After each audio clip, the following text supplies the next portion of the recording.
नमस्कार दर्शक बंधुरा स्वागत आपनादेर सुमिताज किचन एंड ब्लॉग्से।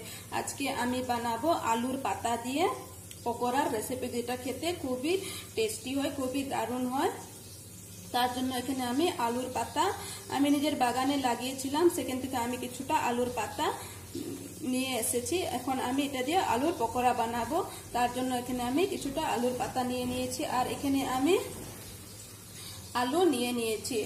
আলু আমি এখানে দুইটা মিডিয়াম সাইজের আলু একদম ঝিরিঝিরি করে, একদম পাতলা পাতলা করে, লম্বা লম্বা করে কেটে নিয়েছি। আলুটা আমি দেব কি, সেটার কারণ হয়েছে কি তখন বড়াটা মুচমুচে হবে, তার জন্য আমি এখানে এই আলুটা নিয়ে নিয়েছি। তাহলে আমি রেসিপিটা বানানো স্টার্ট করি।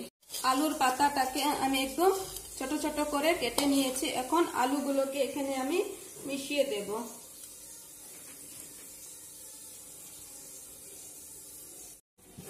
एक चामच আমি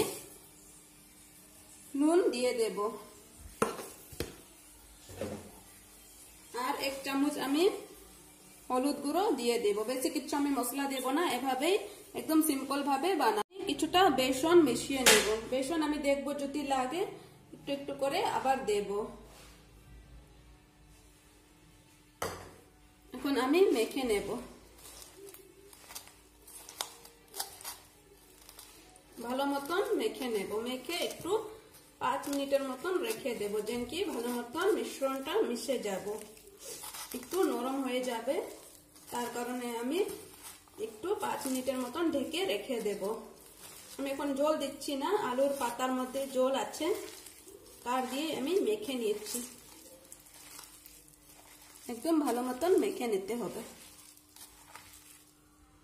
দেখেন আপনারা এভাবে একটু একটু আঠা আঠা লাগতে হবে, তখন আপনারা বুঝে যাবেন কি হয়ে গেছে। আর বেসন মিলাতে হবে না। দেখেন এভাবে হাতে চলে এসেছে। দেখেন বন্ধুরা, এখন আমি 5 মিনিট রেখে দেব, তারপরে আমি পকোড়াটা বানাবো। মিনিট হয়ে গিয়েছে। এখন আমি কিছুটা কাঁচা লঙ্কা মিশিয়ে দেব, আর এখন ভেজে নেব পকোড়াগুলোকে। পকোড়াটা ভাজার জন্য এখানে আমি কড়াইয়ের মধ্যে সরষের তেল গরম বসিয়ে দিয়েছি। গরম আমি আগেই বসিয়ে দিয়েছিলাম, তেলটা গরম হয়ে গিয়েছে। এখন আমি এক এক করে পকোড়াগুলোকে ছেড়ে দেব।